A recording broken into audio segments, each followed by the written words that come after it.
Bom dia, são 8h15, quinta-feira, 6 de novembro.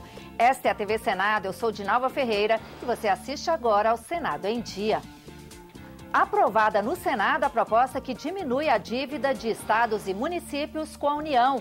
MP 651 estende prazo para que todos os lixões do país sejam substituídos por aterros sanitários.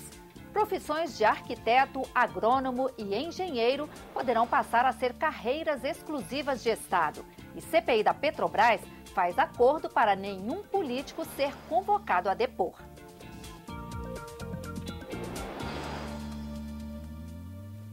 O índice que reajusta as dívidas que estados e municípios têm com a União vai mudar. Com o voto sim de todos os parlamentares presentes, o Senado encerrou a análise do projeto no Congresso Nacional.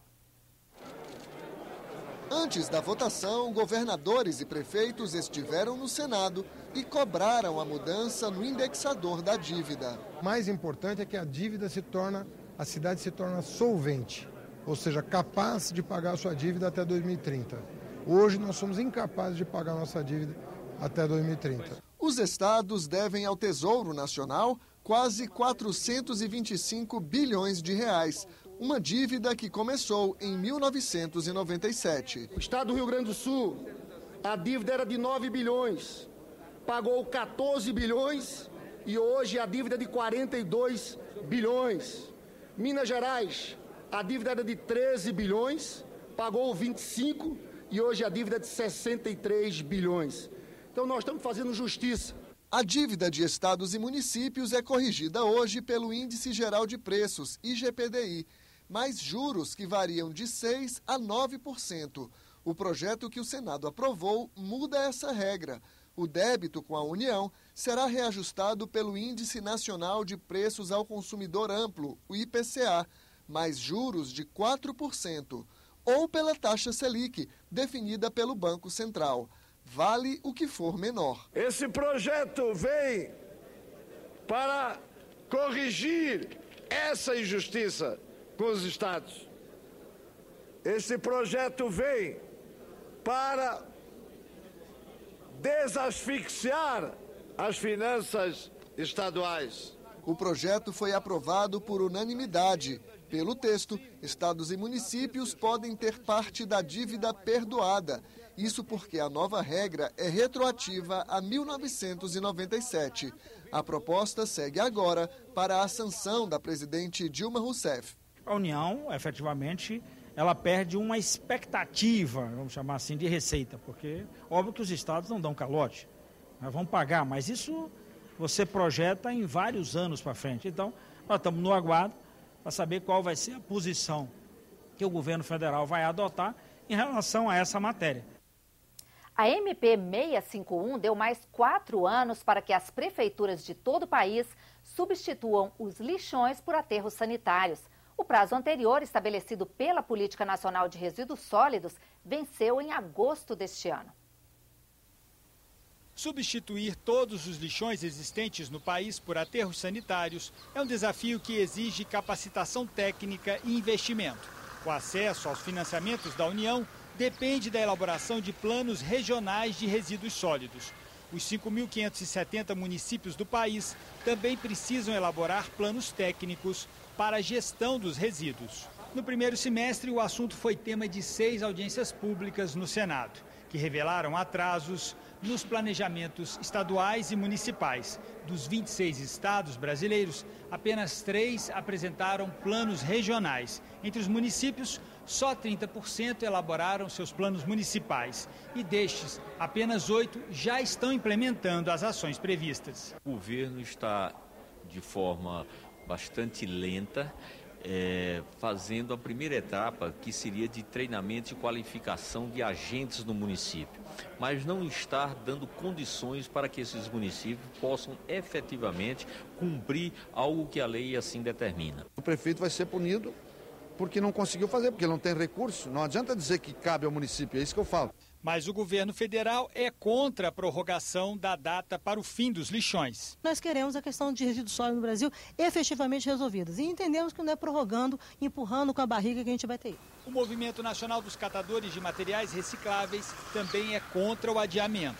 Nosso medo é que, se houver a prorrogação do prazo, a lei caia no esquecimento e vire mais uma lei sem ação efetiva. A MP 651 não tratava diretamente do fim dos lixões, mas durante sua tramitação acabou recebendo uma emenda que estabelece mais 4 anos de prazo. Somente prorrogar o prazo sem dar condições efetivas aos municípios não resolve absolutamente nada. Mas também não resolve, senhor presidente, revogar, manter a lei que não foi cumprida e fazer de conta que está tudo bem. Com a perspectiva de veto do Planalto, tudo leva a crer que a batalha pela definição do prazo para o fim dos lixões no Brasil vai continuar. Foi uma exigência da oposição e de alguns setores, no sentido que fosse vetado os 4 anos e que nós procurássemos uma outra solução na medida provisória 656, exatamente fazendo não só a prorrogação de prazo, mas também indo buscar recursos para apoiar as prefeituras no trabalho, por exemplo, de construção de aterros sanitários. Nos aterros menores, o custo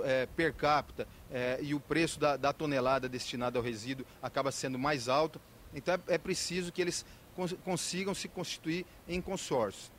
Além disso, para alguns municípios como os do norte do país, que são municípios com áreas muito extensas, onde é difícil você trabalhar com consórcio, é preciso que haja um financiamento por parte da União e que flexibilize um pouco a questão da proibição de liberação de recursos para municípios inadimplentes. Se a gente simplesmente prorrogar e não tomar atitudes como essa, pode prorrogar por 10 anos, que daqui a 10 anos nós vamos estar discutindo novamente o não cumprimento da legislação.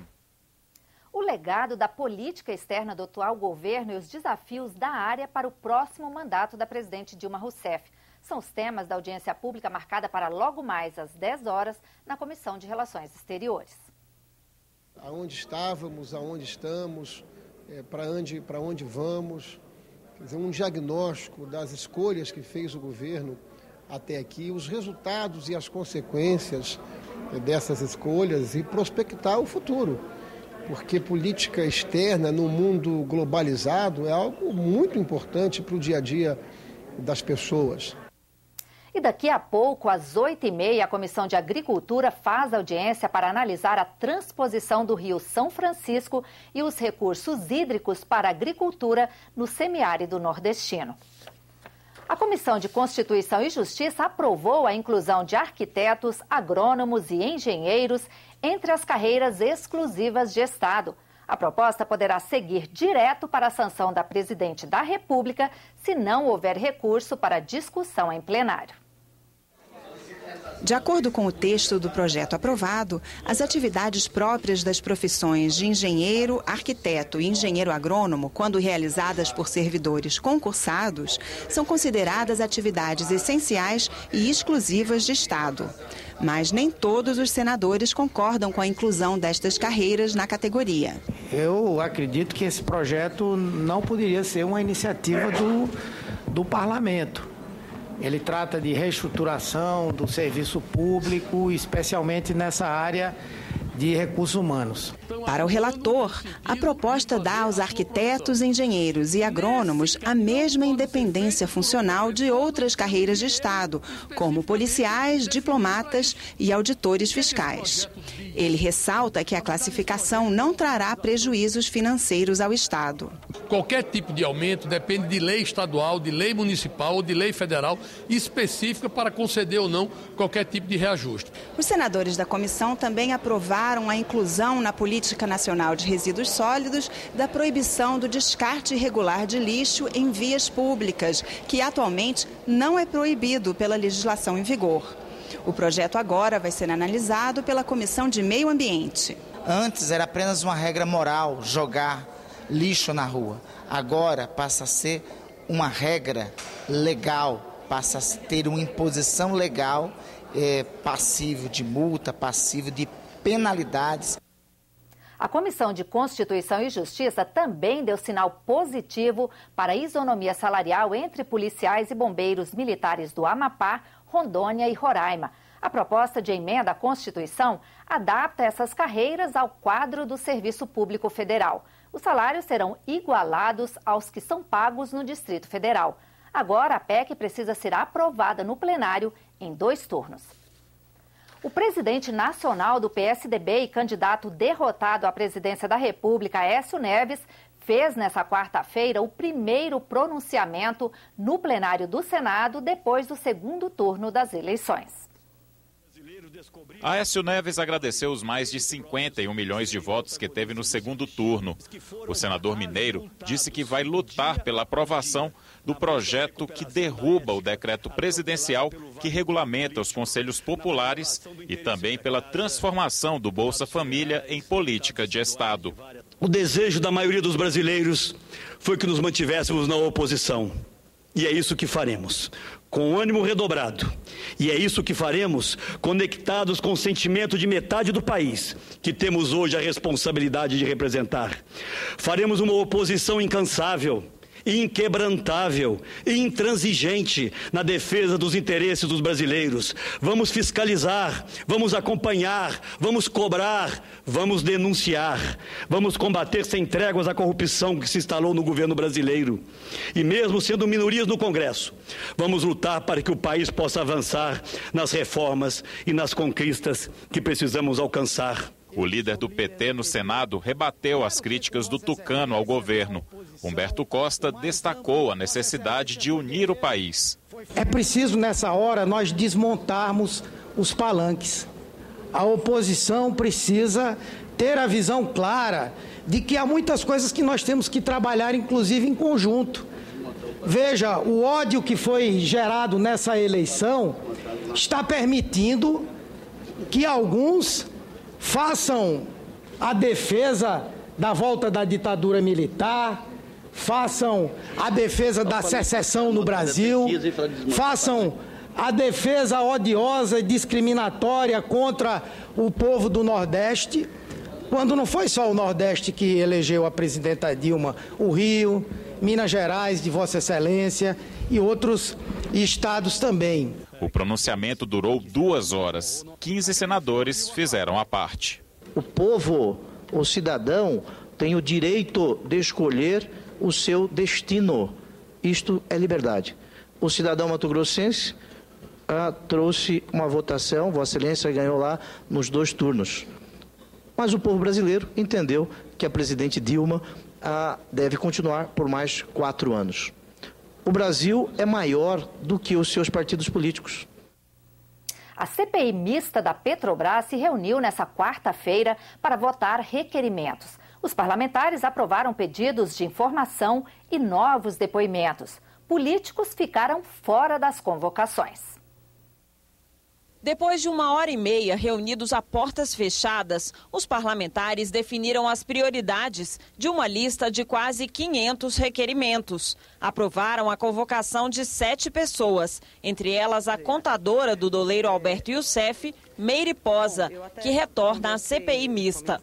O acordo entre os líderes foi para não chamar nenhum político. Fizemos um acordo, é bom que se diga isso, aceito por todos, de que nós, em função do prazo exíguo, nós não trataríamos sobre convocações de ninguém da política, né? Portanto, se inclui aí os tesoureiros dos partidos, os dirigentes partidários e os parlamentares, já que esses também estão, em alguma medida, dentro da delação premiada. Senadores e deputados também aprovaram pedidos de informação a órgãos públicos e a empresas que mantinham contratos com a Petrobras, mas desistiram das quebras de sigilo. Nós apresentamos requerimentos de quebra de sigilo bancário, fiscal e telefônico das empreiteiras envolvidas com as denúncias da Petrobras e, lamentavelmente, nós não vimos isso ser premiado em nenhum momento, mas agora ainda que estamos no final da CPMI, o que é lamentável. As propostas feitas pela oposição são propostas muito extensas, né? Não há um prazo hábil para que você pudesse receber as informações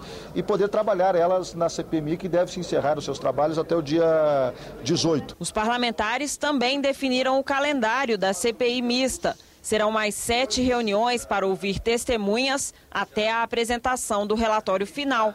marcada para 10 de dezembro. Além dos depoimentos e pedidos de informação, os parlamentares ainda tentam acesso à delação premiada de Paulo Roberto Costa e de Alberto Youssef, negado pela Justiça. Nesta quarta-feira, deputados e senadores vieram ao Supremo Tribunal Federal e se encontraram com o ministro Luiz Roberto Barroso, relator do mandado de segurança do Congresso, que pede cópia dos documentos. Mas, segundo os parlamentares, Barroso ainda não tem uma resposta. Ele sabe, e eu senti nas suas palavras, que ele vai brevemente oferecer as conclusões a partir das informações que possa receber. Ele está esperando as informações do Ministério Público, da Procuradoria, para se ater e decidir. A próxima reunião da CPI mista da Petrobras está marcada para terça-feira que vem. Os parlamentares ouvem a diretora-geral da Agência Nacional de Petróleo, Magda Chambriard, e o gerente de contratos da Petrobras, Edmar Figueiredo. A Comissão de Assuntos Sociais aprovou uma pensão vitalícia de R$ 4.400 à atleta Laís da Silva Souza. A esquiadora brasileira sofreu acidente no início do ano, quando se preparava para participar dos Jogos Olímpicos de Inverno na Rússia. Laís perdeu os movimentos e a sensibilidade do tronco, braços e pernas. A pensão faz parte do programa de indenizações e pensões especiais da União. A matéria ainda tem que ser aprovada pela Comissão de Educação. Ficamos por aqui. No decorrer do dia, você acompanha outras informações nos boletins do Senado Agora. Enquanto isso, continue assistindo a nossa programação.